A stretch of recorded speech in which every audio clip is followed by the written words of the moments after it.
Hey guys, are you new to snow blowing? Have you just got a new tractor for your homestead and this is really your first time or first year blowing snow?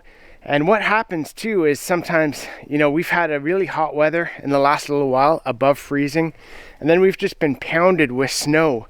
So what happens is the driveway starts to open up like this because we have gravel and sand.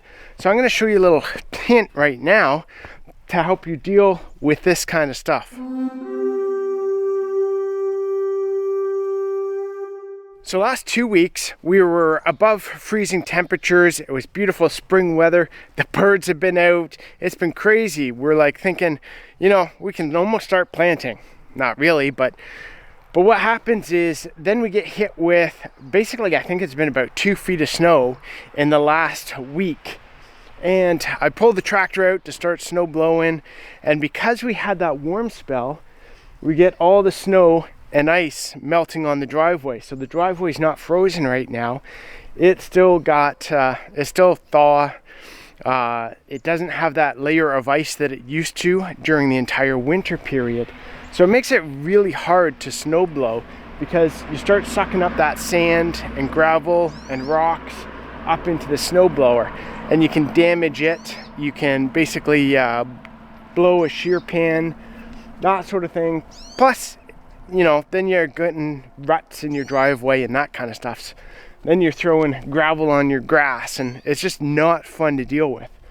So the way to deal with this, what I like to do is actually just pack the snow down. That's right, pack the snow down. So what you see behind me here is me going back and forth on the tractor, packing that snow down. Because we're in a milder temperature right now, what's happened is the snow's wet, heavy, it doesn't snow blow very well. So you actually just drive over top of it, back and forth a bunch of times until you get it, until you cover most of the snow with your tracks. And then what you can do is actually drop your snow blower and drive forward. So now your snow blower is going across the top of the snow that you've already packed down and just kind of smoothing out any other ruts and stuff like that. And then pulls any extra snow to the end of the driveway or the back of the driveway, wherever it may be, whichever way you're dragging.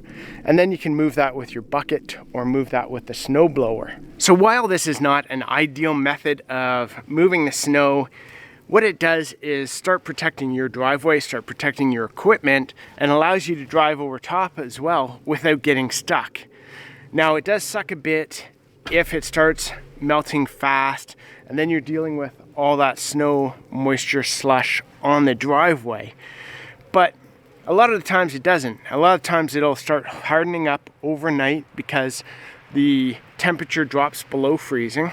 So this will freeze, and then you'll get that hard pack back again. So then if it does snow again, you can actually now start snow blowing on top of this, because this will be packed and frozen over the next day or two. Now, if you don't have a snow blower, and say you're using a plow or you have a bucket on the front of the tractor, I've got the hay forks on right now for the cows putting their hay bales out, but we'll switch to the bucket every so often.